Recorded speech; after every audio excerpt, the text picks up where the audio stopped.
আসসালামু আলাইকুম। উপস্থিত প্রিয় সাংবাদিক ভাই ও বোনেরা, অনেকদিন পর আমরা এখানে আপনাদের সবার সাথে মিলিত হয়েছি। আলহামদুলিল্লাহ আপনারা এসেছেন, অনেক ধন্যবাদ রইল।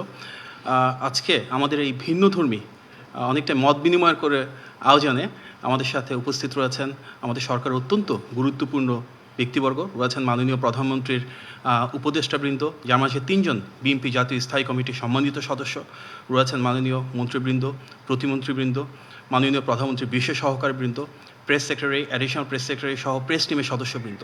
সুতরাং চমৎকার এই ভিন্ন আয়োজনের জন্য আমি মাননীয় প্রধানমন্ত্রীর প্রেস টিম এবং ইনফরমেশন মিনিস্ট্রিকে আন্তরিকভাবে ধন্যবাদ জানাই।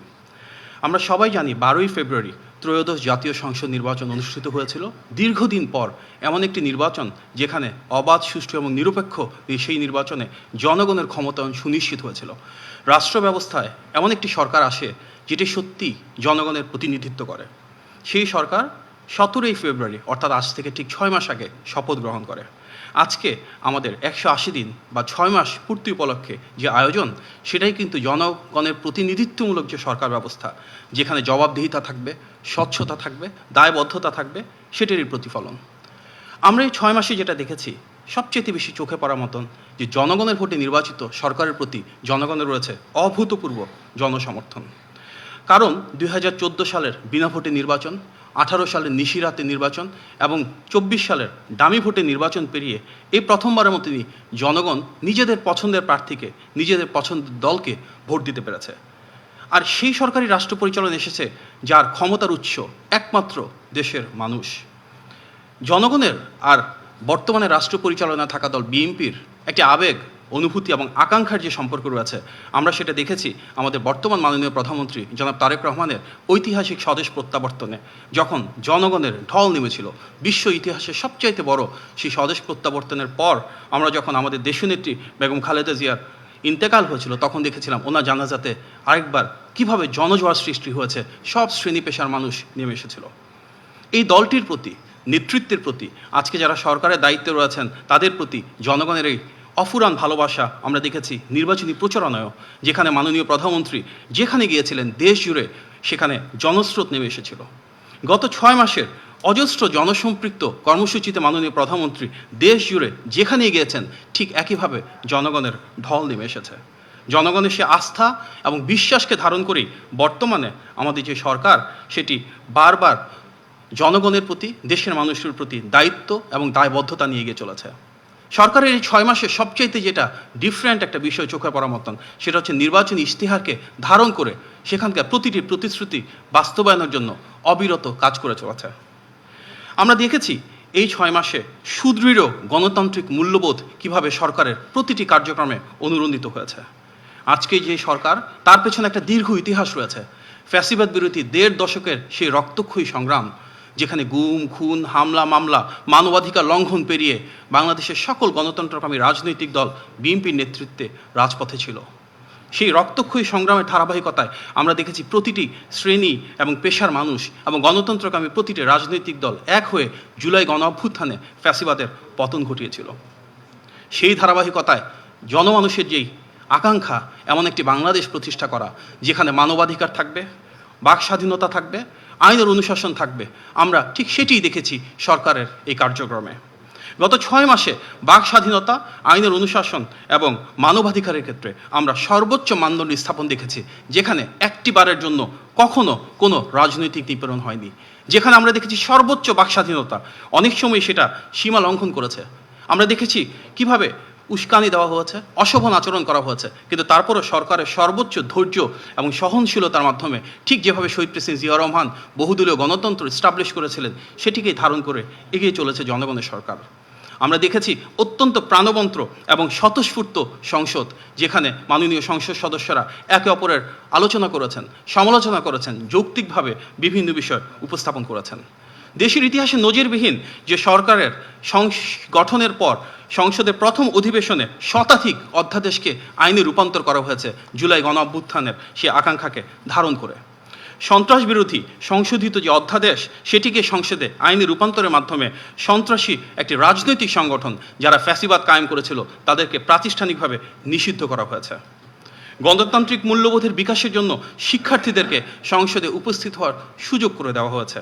আমরা দেখেছি জাতির বীরশ্রেষ্ঠ যে সন্তানেরা রয়েছে তাদের নামে সংসদের গ্যালারিগুলোর নামকরণ করা হয়েছে।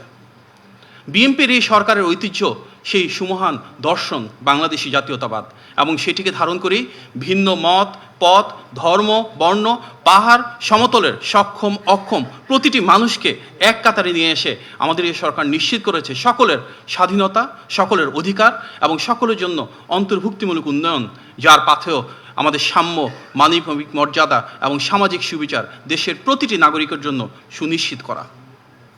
আমরা দেখেছি ইশতেহারের প্রতিটি প্রতিশ্রুতি বাস্তবায়নের জন্য কিভাবে নিরলস কাজ করে যাওয়া হয়েছে। এর কারণ এই ইশতেহারের ভিত্তির ভিতরে রয়েছে বিএনপির রাজনৈতিক যে দর্শন সেটি। এই ইশতেহারেই আমরা প্রতিফলিত হতে দেখেছি শহীদ প্রেসিডেন্ট জিয়াউর রহমানের ঐতিহাসিক 19 দফা, দেশনেত্রী বেগম খালেদা জিয়ার সেই ভিশন 2030, বর্তমান মাননীয় প্রধানমন্ত্রী প্রণীত বিএনপির 27 দফা এবং যুগপৎ আন্দোলনের শরিক সকল রাজনৈতিক দলকে এক করে আনা সেই 31 দফা। সুতরাং এই 4টি বিষয় ঐতিহাসিক 19 দফা, ভিশন 2030, 27 দফা এবং 31 দফা এবং নির্বাচন পূর্ববর্তী সময়ে সারা বাংলাদেশ জুড়ে সকল শ্রেণী পেশার মানুষের সাথে আলাপ আলোচনার মাধ্যমে প্রণীত ইশতেহারের আলোকে আজ দেশ পরিচালিত হচ্ছে। ঠিক যেভাবে এখানে প্রতিফলন রয়েছে নোট অফ ডিসেন্ট সহ বিএনপি যেভাবে জুলাই সনদে স্বাক্ষর করেছিল, ঠিক সে অনুযায়ী যার প্রতিটি অক্ষরে অক্ষরে বাস্তবায়ন হবে বলে মাননীয় প্রধানমন্ত্রী সংসদে প্রতিশ্রুতি দিয়েছেন। আমরা দেখেছি ভোট প্রদানের পর হাতের কালি শুকানোর আগেই নির্বাচন ইশতেহারের কর্মসূচি বাস্তবায়ন শুরু হয়েছিল। মন্ত্রিসভার প্রথম যে বৈঠক, সেখানে অত্যন্ত স্বল্প সময়ের ভিতর সবার আগে যে নীতিটি কার্যকর করা হয়েছিল সেটি হচ্ছে কৃষক ভাইদের জন্য 10,000 টাকা পর্যন্ত সুদসহ ঋণ মওকুফ করা। প্রথম মন্ত্রিসভার বৈঠকে সেই অনুমোদিত সিদ্ধান্তের প্রেক্ষিতে প্রায় 13 লক্ষ কৃষক পরিবার সরাসরি সেই সুবিধা পেয়েছিলেন।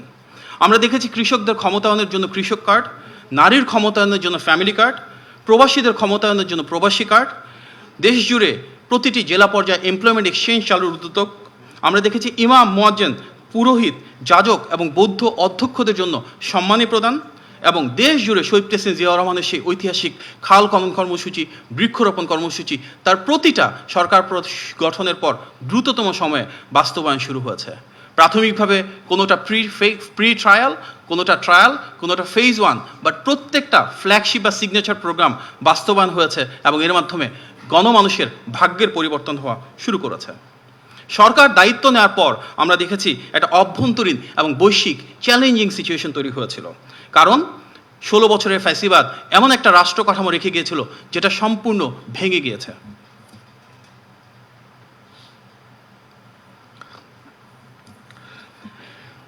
আমরা দেখেছি যে পবিত্র রমজান মাসে দ্রব্যমূল্য নিয়ন্ত্রণে রাখা হয়েছে। সরকার গঠনের পরে অত্যন্ত স্বল্প সময়ের সেই রাষ্ট্র ব্যবস্থায় যেন কোনো সিন্ডিকেট না হয়, যেন কৃত্রিমভাবে দ্রব্যমূল্য বাড়ানো না হয়, সেভাবে উদ্যোগ গ্রহণ করা হয়েছিল।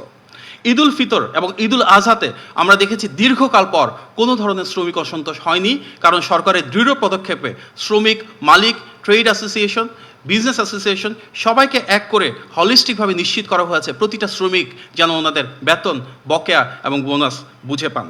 আমরা দেখেছি বৈশ্বিক বাজারে যখন তেলের দাম বেড়ে গিয়েছিল মধ্যপ্রাচ্যে যুদ্ধের কারণে, তখন বিশ্বের সব দেশে তেল বাড়ালো, একটা দীর্ঘ সময় পর্যন্ত বাংলাদেশে গণতান্ত্রিক সরকার তেলের দাম না বাড়িয়ে সে বরং সরবরাহকে নিরবিচ্ছিন্ন রেখেছিল।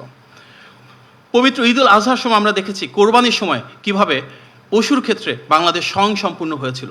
অন্য কোনো দেশ থেকে পশু আমদানি না করে আমাদের যারা খামারি রয়েছে তাদেরকে স্বনির্ভর হিসেবে গড়ে তুলেছিল, এবং সেই ঈদের রাতেই অত্যন্ত দ্রুততম সময়ে দিন থেকে শুরু করে ঢাকাসহ বিভিন্ন সিটি কর্পোরেশনে দ্রুততম সময়ে বর্জ্য অপসারণ নিশ্চিত করা হয়েছিল। সরকার দায়িত্ব নেওয়ার পরে খুব স্বল্প সময়ের ভিতর যে এসএসসি পরীক্ষা হয়, সেখানে দীর্ঘদিন পর কোনো ধরনের প্রশ্নপত্র ফাঁসের ঘটনা ঘটে নাই, বরং নির্মোহ এবং নিরপেক্ষভাবে যেই শিক্ষার্থীর যে গ্রেড বা যেই নাম্বার প্রাপ্য ঠিক সেভাবেই পরীক্ষাপত্র মূল্যায়ন করা হয়েছিল। আমরা সরকার গঠনের পর প্রথম যে বাজেট করা হয়েছে খুব স্বল্প সময়ে সেখানে জন আকাঙ্ক্ষার বহিঃপ্রকাশ দেখেছি, কারণ সরাসরি মাননীয় প্রধানমন্ত্রীর নির্দেশে 60টির বেশি পণ্যে দ্রব্যমূল্য নিয়ন্ত্রণে রাখা হয়েছে ভ্যাট এবং ট্যাক্সের পরিমাণ কমিয়ে দিয়ে। এই বাজেট ছিল বাণিজ্য বান্ধব, এই বাজেট ছিল অর্থনীতি বান্ধব এবং এই বাজেট ছিল বিনিয়োগ বান্ধব, যার প্রাধান্য পেয়েছে স্বাস্থ্য এবং শিক্ষায় বিনিয়োগ, প্রাধান্য পেয়েছে কর্মসংস্থান সৃষ্টি এবং প্রাধান্য পেয়েছে দেশের সার্বিক জ্বালানি সহ সামগ্রিক নিরাপত্তা। সরকার দায়িত্ব নেওয়ার পর আমরা দেখেছি কয়েক মাসের ভেতরে বন্যা এবং পাহাড় ধস হয়েছে চট্টগ্রাম বিভাগে। সেক্ষেত্রেও কীভাবে একটা সমন্বিত উদ্যোগের মাধ্যমে যারা নিপীড়িত মানুষ দুর্যোগ মোকাবেলায় সরকারের বিভিন্ন এবং বহুমুখী পদক্ষেপে সফলতার সাথে সেই দুর্যোগপ্রবণ এলাকার মানুষদেরকে যথেষ্ট নিরাপত্তা দেওয়ার সুযোগ হয়েছে, তাদেরকে ভালো রাখার জন্য মাননীয় প্রধানমন্ত্রীর নির্দেশনায় কাজ করা হয়েছে। সরকার দায়িত্ব নেওয়ার পর মধ্যপ্রাচ্যের যুদ্ধের কারণে গ্যাস এবং বিদ্যুতের যে বৈশ্বিক সংকট একটা পর্যায়ে আমাদের এখানেও তার প্রতিফলন হয়। আমরা দেখেছি গ্যাসের কিছু সমস্যা গত কয়েকদিন ধরে, এটি আমরা গভীরভাবে উপলব্ধি করি এবং সেখানে মাননীয় প্রধানমন্ত্রী স্বয়ং বলেছেন যে বহুমুখী উদ্যোগ গ্রহণ করা হয়েছে। আপনারা নিশ্চয়ই জানেন FSRU যে দুটো ছিল তার ভিতর একটা নষ্ট হয়ে গিয়েছিল, সেটা রিপেয়ার করবার জন্য একদিকে যেমন সময়ের প্রয়োজন, একই সাথেও এটা বাস্তবতা যে 16 বছরের ফ্যাসিবাদের দীর্ঘ সময়ে যে ধ্বংসস্তূপ করা হয়েছিল সবচাইতে বেশি দুর্নীতিপ্রবণ এই সেক্টর, সেখানে সবচাইতে বেশি কার্যকর উদ্যোগ ইতিমধ্যে গ্রহণ করা হয়েছে। মাননীয় প্রধানমন্ত্রী যখন চীন এবং মালয়েশিয়া গিয়েছিলেন, সেখানে যারা জ্বালানি খাতে বিনিয়োগকারী রয়েছেন ওনাদের সাথে আলোচনা হয়েছে এবং মধ্যমেয়াদে কত দ্রুত এই সমস্যার সমাধান করা যায় সেগুলো নিয়ে কার্যকর ফলশ্রুতি আমরা সামনের দিকে দেখতে পাবো। একই সাথে আমরা দেখেছি যুক্তরাষ্ট্র থেকে 25টি টপ কোম্পানির যখন রিপ্রেজেন্টেটিভরা বাংলাদেশে এসেছিলেন, সেখানকার তাদের শীর্ষ জ্বালানি কোম্পানির যারা কর্মকর্তা রয়েছেন ওনারাও বলেছেন বাংলাদেশের গ্যাস এবং বিদ্যুৎ সমস্যার সমাধানে যেটা ফ্যাসিবাদ রেখে গিয়েছিল তারা যত দ্রুত সম্ভব কার্যকর উদ্যোগ গ্রহণ করবে। আমাদের মাননীয় প্রধানমন্ত্রী জনাব তারেক রহমান ইতিমধ্যে সরাসরি মালয়েশিয়ার মাননীয় প্রধানমন্ত্রী জনাব আনোয়ার ইব্রাহিমের সাথে কথা বলেছেন এবং ওনাদের পেট্রোনাসের মাধ্যমে গ্যাসের সমস্যা সমাধানের জন্য ইতিমধ্যে যথেষ্ট প্রোগ্রেস হয়েছে। ফ্যাসিবাদের দীর্ঘ সময়ে আমরা দেখেছি যে কূপ খননের ক্ষেত্রে তারা কোনো উদ্যোগ নেয় নাই, বরং আমদানি নির্ভরতা রেখেছিল। আমাদের নির্বাচনী ইশতেহারে যেমন রয়েছে ঠিক সেভাবে আমরা গ্যাসের অল্টারনেটিভ সোর্স কীভাবে ডোমেস্টিকলি তৈরি করতে পারি, আমাদের নিজেদের জ্বালানি সক্ষমতা বাড়াতে পারি, সেই কার্যক্রমও সামনেই শুরু হবে। হয়তো 16 বছরের সকল সমস্যা শতভাগ সমাধান করা সম্ভব নয়, তবে সরকারের সকল পর্যায়ে সর্বোচ্চ আবেগ এবং অনুভূতি নিয়ে সেই দায়িত্বশীলতা নিয়ে আমরা কাজ করে যাচ্ছি যেন যত দ্রুত সম্ভব জনগণের জন্য এই সমস্যাটার সমাধান করা সম্ভব হয়। আমরা দেখেছি এই 6 মাসে অন্তর্ভুক্তিমূলক উন্নয়ন, যেখানে সমাজের প্রতিটি শ্রেণী এবং পেশার মানুষের ভাগ্যের পরিবর্তন হয়েছে। ছোট্ট একটা উদাহরণ যেখানে আমরা দেখতে পারি ইশতেহারের বাইরে গিয়েও কীভাবে সরকার কাজ করেছে। আপনারা নিশ্চয়ই জানেন যে অবসরপ্রাপ্ত এমপিও শিক্ষকদের ওনাদের যে অবসর ভাতা এবং কল্যাণ ট্রাস্টের টাকা প্রায় 7,000 কোটি টাকা ফ্যাসিবাদের সরকারেরা লোপাট করে দিয়েছিল। আমাদের অবসরপ্রাপ্ত শিক্ষকেরা 2022 সালের পর থেকে গত 4 বছরে ওনাদের অবসরের এবং কল্যাণের সে টাকা ফেরত পাননি। সেটা অবহিত হওয়ার পর মাননীয় প্রধানমন্ত্রী তাৎক্ষণিক সিদ্ধান্তে টাকার ব্যবস্থা করে দেন এবং আমরা এই গত 2 দিন আগে একটি অনুষ্ঠানের মাধ্যমে প্রাথমিকভাবে 2000 কোটি টাকা মাননীয় প্রধানমন্ত্রীর কাছ থেকে নিয়ে এবং আমাদের সেই সম্মানিত অবসরপ্রাপ্ত শিক্ষকদেরকে দিয়েছি। ফ্যাসিবাদের ভেঙে পড়া রাষ্ট্র কাঠামো পুনর্গঠনে এভাবেই প্রতিটি সেক্টরে যখন যেখানে সমস্যা দেখছি আমরা গভীর উপলব্ধির মাধ্যমে সেটি সমাধানের চেষ্টা করে যাচ্ছি। ইতিমধ্যে আমরা জানি যে শহীদ প্রেসিডেন্ট জিয়াউর রহমান যেভাবে দেশের প্রতিটি উপজেলায় স্বাস্থ্য কমপ্লেক্সে শয্যা বাড়িয়েছিলেন, দেশনেত্রী বেগম খালেদা জিয়া যেমন সেটিকে 50 উন্নত করেছিলেন, সেই ধারাবাহিকতায় মাননীয় প্রধানমন্ত্রী 101 শয্যায় দেশের প্রতিটি উপজেলা স্বাস্থ্য কমপ্লেক্সকে উন্নীত করার নির্দেশনা দিয়েছেন এবং সেটির কাজ শুরু হয়েছে। 151 সেটির কার্যকর রয়েছে। ইতিমধ্যে 1 লক্ষ স্বাস্থ্যকর্মী নিয়োগের যে পরিকল্পনা সেটি গ্রহণ করা হয়েছে এবং দুরারোগ্য ব্যাধিতে যারা চিকিৎসা ব্যয় রয়েছে সেটি কমানোর জন্য উদ্যোগ নেওয়া হচ্ছে এবং যেখানে প্রয়োজন 1 লক্ষ টাকা করে সহযোগিতা করা হচ্ছে। শিক্ষা ব্যবস্থায় আমূল সংস্কারের অংশ হিসেবে শিক্ষা পাঠ্যক্রমে ক্লাস 4-এ 2টা নতুন সাবজেক্ট এবং ক্লাস 6-এ 2টো নতুন সাবজেক্ট আগামী বছর থেকে শুরু হচ্ছে। দেশের বিভিন্ন শিক্ষা প্রতিষ্ঠানে ফ্রি ওয়াইফাই, বাচ্চাদের জন্য স্কুল ড্রেস এবং ব্যাগ যেগুলো ক্লাস 1 থেকে শুরু হচ্ছে দেওয়া এবং প্রাইমারি গোল্ড কাপে 22 লক্ষ শিক্ষার্থী, 11 লক্ষ ছেলে এবং 11 লক্ষ মেয়ের অংশগ্রহণে ইতিমধ্যে একটা ক্রীড়া বিপ্লব সারা দেশ জুড়ে সংঘটিত হয়েছে। আমরা দেখেছি দেশের প্রতিটি শিক্ষা প্রতিষ্ঠান ক্লাস 6 থেকে 12 পর্যন্ত সেখানে ইনোভেশন আইডিয়া শোকেসিং কম্পিটিশন হয়েছে। ইতিমধ্যে মাননীয় প্রধানমন্ত্রীর নির্দেশনায় মেয়েদের জন্য স্নাতক পর্যন্ত ফ্রি শিক্ষা নিশ্চিত করা হয়েছে। দেশ জুড়ে মিড ডে মিল কার্যক্রম পর্যায়ক্রমে দেওয়া শুরু হয়েছে। তৃতীয় ভাষা শিক্ষাকে বিশেষ প্রায়োরিটাইজ করা হচ্ছে এবং বিদেশগামী শিক্ষার্থীদেরকে যারা তৃতীয় ভাষার নলেজ রয়েছে তাদেরকে 10 লক্ষ টাকা পর্যন্ত ব্যাংক গ্যারান্টি দিয়ে পাঠানোর সুযোগ করা হয়েছে। ইতিমধ্যে আমরা দেখেছি যে নতুন পে স্কেল যেটা সরকারি কর্মকর্তাদের সুবিধার জন্য করা হচ্ছে সেটি অনেকটাই চূড়ান্তের পথে। ক্রীড়াকে একটা পেশা হিসাবে স্বীকৃতি দেওয়া, স্পোর্টস ভিলেজ প্রতিষ্ঠার উদ্যোগ, নতুন করে দেশ জুড়ে নতুনভাবে সম্প্রসারণ করা, যার মাঝে ক্রীড়াকেও অন্তর্ভুক্ত করা হচ্ছে এবং দেশ জুড়ে মাঠের সংস্থান করার কার্যকর উদ্যোগ গ্রহণ করা হয়েছে। জুলাই জাদুঘর, যার সাথে অনেক মানুষের আবেগ আকাঙ্ক্ষা রয়েছে, সেটি একদিকে যেমন চালু করা হয়েছে, একই সাথে যারা শহীদ হয়েছেন জুলাই গণ অভ্যুত্থানে এবং প্রথম 15 বছরের ফ্যাসিবাদ বিরোধী আন্দোলনে, সেই শহীদ পরিবারগুলোর পাশে থাকার জন্য সরকারি সহযোগিতার হাত সম্প্রসারণ করা হয়েছে। যারা আহত হয়েছেন দেশে এবং বিদেশে ওনাদের চিকিৎসা দেওয়া হচ্ছে। আমাদের যারা জাতির বীর সন্তান, সেই খেতাবপ্রাপ্ত মুক্তিযোদ্ধাদের সম্মানই আরও বাড়ানো হয়েছে। ধর্মীয় অনুভূতির প্রতি সর্বোচ্চ সম্মান জানিয়ে হজের সুব্যবস্থাপনা করা হচ্ছে। বিমান ভাড়া সহ ব্যয় হ্রাসের জন্য উদ্যোগ নেওয়া হয়েছে। দেশ জুড়ে তারুণ্যের আকাঙ্ক্ষাকে ধারণ করে আরও বেশি উদ্যোক্তা কীভাবে তৈরি করা যায়, স্টার্ট আপ ইকোসিস্টেম কীভাবে করা যায়, ইনোভেশন গ্র্যান্ড কীভাবে তৈরি করা যায়, কীভাবে আমরা তাদেরকে সহজ শর্তে বিশেষত তরুণ এবং নারীদেরকে ঋণ দিতে পারি, ফ্রিল্যান্সার কার্ডের ব্যবস্থা করতে পারি, ইন্ডাস্ট্রি একাডেমি কোলাবোরেশন বাড়াতে পারি, প্রত্যেকটা এলাকায় লোকাল ইন্ডাস্ট্রির সাথে লোকাল এডুকেশন ইনস্টিটিউটে একটা ইকোসিস্টেম গড়ে তুলতে পারি, ওনাদের ট্রেনিং বাড়াতে পারি, স্কিল ডেভেলপমেন্ট করতে পারি, ক্যাপাসিটি বিল্ডিং করতে পারি। এগুলো নিয়ে সরকারের বিভিন্ন দপ্তরে বহুমুখী কার্যক্রম চালু রয়েছে। ইতিমধ্যে বন্ধ কলকারখানা চালুর জন্য আলাদা ফান্ড প্রোভাইড করা হয়েছে এবং শ্রম বান্ধব আইনের মাধ্যমে শ্রমিকদের পাশে থাকা হচ্ছে। চিনিকল, পাটকল সহ যারা ঐতিহ্যবাহিত যেসব প্রতিষ্ঠান রয়েছে বন্ধ হয়েছে, সেগুলো ধারাবাহিকভাবে খোলার উদ্যোগ গ্রহণ করা হয়েছে। বিদেশে জনশক্তি রপ্তানি হয়েছিল বিএনপি সরকারের সময়, সেই ধারাকে ধারণ করে বর্তমানে কিভাবে শ্রম বাজার আরও উন্মুক্ত করা যায়, বিদেশে জনশক্তি রপ্তানিকে আরও ডাইভার্সিফাই করা যায়, কিভাবে বিদেশের ডিমান্ড এবং বাংলাদেশি স্কিলসের সাপ্লাইকে আমরা মার্চ করতে পারি, এগুলি নিয়ে নানামুখী কার্যক্রম চালু রয়েছে।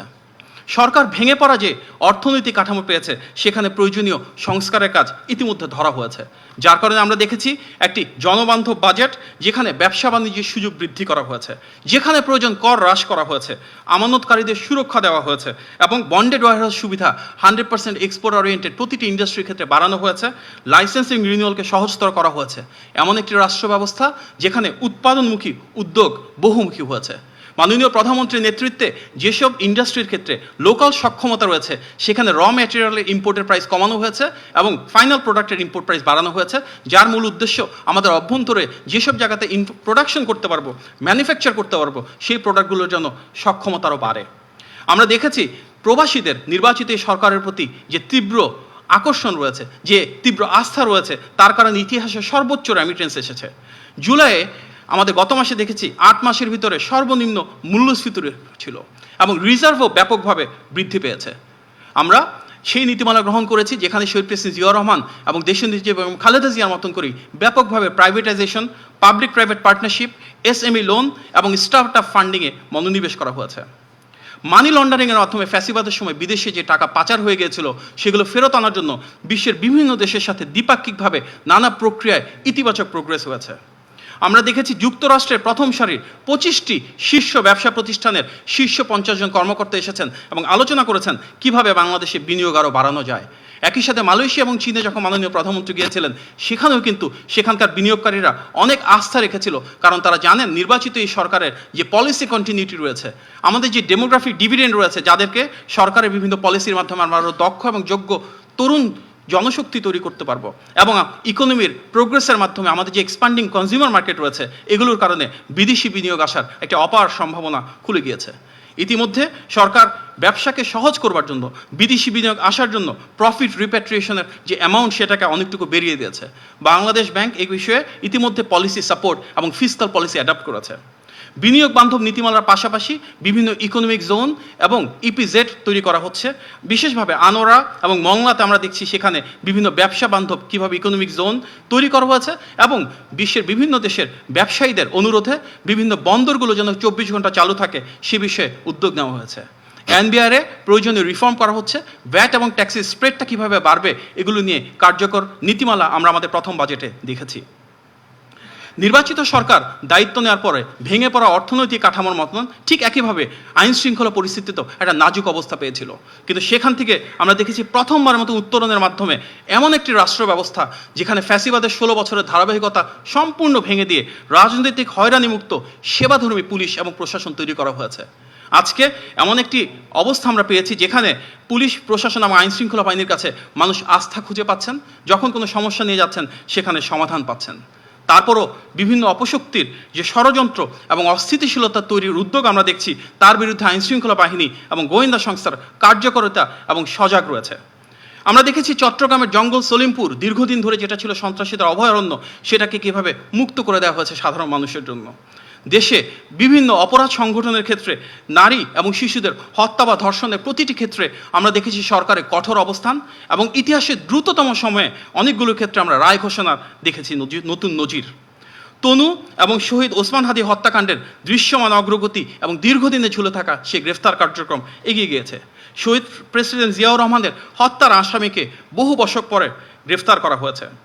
ফ্যাসিস্ট এবং মানবতা বিরোধী অপরাধের দণ্ডপ্রাপ্ত আসামি শেখ হাসিনার প্রত্যার্পণের জন্য পার্শ্ববর্তী দেশে ইতিমধ্যে আবেদন জানানো হয়েছে এবং আইন তার নিজের গতিতে চলছে। এই বিষয়ে জুয়া, মাদক, ধূমপান, সাইবার অপরাধের কঠোর আইন পাশ করা হয়েছে। বিভিন্ন অভিযোগের প্রেক্ষিতে যদি কোথাও কোনো বিচ্ছিন্ন সন্ত্রাসী বা অপকর্ম ঘটে থাকে, সেক্ষেত্রে প্রতিটি থানায় মামলা দায়ের, গ্রেফতার, তদন্ত ও বিচারে দ্রুততম করার নির্দেশনা দেওয়া হয়েছে, যেটি আমরা ইতিমধ্যে বেশ কয়েকটি কেসে নতুন নজির এবং দ্রুততম সময়ে সেই মামলা, গ্রেফতার, তদন্ত এবং বিচারের নজির দেখতে পেয়েছি। ইতিমধ্যে বাংলাদেশের স্থিতিশীল আইনশৃঙ্খলা পরিস্থিতির কারণে যুক্তরাষ্ট্রে ভ্রমণ যে সতর্কতা থাকে, সেটি 3য় থেকে 2য় ধাপে উন্নীত করা হয়েছে। বাংলাদেশে যানজটে যে সমস্যা রয়েছে সেটা নিরসনে পর্যায়ক্রমে এআই ট্রাফিক সিস্টেমের পরীক্ষামূলক বাস্তবায়ন শুরু হয়েছে। নারীদেরকে প্রাধান্য দিয়ে আলাদা পিঙ্ক বাস উদ্বোধন করা হচ্ছে খুব শীঘ্রই। 200 ইলেকট্রিক বাস ঢাকার রাজপথে এবং বিশ্বের বিভিন্ন দেশের সাথে তাল মিলিয়ে ইলেকট্রিফিকেশন কীভাবে বাড়ানো যায় যানবাহনের ক্ষেত্রে, সে ধরনের উদ্যোগ চালু রয়েছে। আমরা দেখেছি যে ঈদের সময় প্রথমবারের মতো মাননীয় প্রধানমন্ত্রী সরাসরি নির্দেশে বয়স্ক এবং প্রতিবন্ধীদের জন্য কিভাবে ট্রেনের ভাড়া ছাড় শুরু হয়েছে। একই সাথে অত্যন্ত গুরুত্বপূর্ণ দিবসগুলোতে নারীদের জন্য আলাদা ট্রেনে কামরার ব্যবস্থা করা হয়েছিল। তিস্তা মহাপরিকল্পনা এবং পদ্মা ব্যারেজে দৃশ্যমান অগ্রগতি হয়েছে। বাংলাদেশ চীন ইকোনমিক করিডোর নিয়ে চীনে ওনাদের প্রিমিয়ার এবং প্রেসিডেন্টের সাথে মাননীয় প্রধানমন্ত্রীর ডিটেল আলোচনা হয়েছে, এবং এর মাধ্যমে বাংলাদেশের চীন এবং এই করিডোর ধরে আসিয়ান দেশগুলোর সাথে ব্যবসার অপার সম্ভাবনা উন্মোচিত হবে। বিএনপি সরকার বিশ্বাস করে মেগা প্রজেক্টের নামে মেগা দুর্নীতি থেকে সম্পূর্ণ আমাদের বেরিয়ে আসতে হবে, যার কারণে পরিবেশ বান্ধব এবং সাশ্রয়ী বিভিন্ন ধরনের প্রকল্পের দিকে সরকার মনোনিবেশ করছে। ইতিমধ্যে দেশ জুড়ে বিভিন্ন সরকারি স্থাপনা, স্কুল, কলেজ থেকে শুরু করে বিভিন্ন প্রতিষ্ঠানে সোলার প্রোগ্রামের উপরে গুরুত্ব আরোপ করা হচ্ছে, এবং এর মাধ্যমে রিনিউয়েবল এনার্জি, রিসাইক্লেবল এনার্জি এগুলোর একটা বিপ্লব সংঘটিত হচ্ছে। ইতিমধ্যে 3টি এসডিজি ভিলেজ পরীক্ষামূলকভাবে কার্যক্রম শুরু করেছে, যার মূল উদ্দেশ্য আমাদের এসডিজি ডেভেলপমেন্টের যে গোলগুলো রয়েছে সেগুলো আমরা কীভাবে অ্যাচিভ করছি সেটাকে মনিটরিং করা। যেহেতু বাংলাদেশে সবুজ বিপ্লব হচ্ছে, দেশব্যাপী বৃক্ষরোপণ এবং খাল খনন কর্মসূচিরও চলছে, সোলার এনার্জির উপর আমরা প্রায়োরিটাইজ করছি, কিভাবে সেটাকে কার্বন ক্রেডিট প্রাপ্তির সাথে সন্নিবেশ করা যায় এই বিষয়ে কাজ চলমান রয়েছে।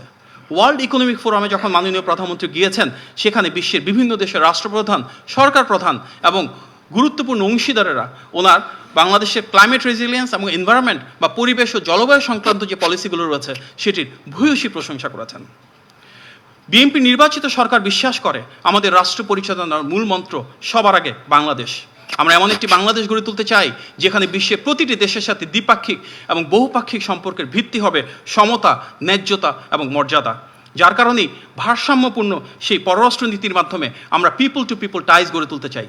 শিক্ষা, স্বাস্থ্য, আমাদের সাথে সেখানে পর্যটন কিংবা আরও যেসব বিষয় রয়েছে, বিনিয়োগের ক্ষেত্রে কৌশলের সম্পর্ক, অংশীদারিত্বের সম্পর্ক, যেন আমাদের দেশে বিদেশিরা এসে এক্সপোর্ট ইম্পোর্টের পাশাপাশি ট্রেড এন্ড ইনভেস্টমেন্ট তৈরি করতে পারে, বাড়াতে পারে, এই বিষয়ে ইতিমধ্যে আমাদের বহুমুখী কার্যকর উদ্যোগ বহমান রয়েছে।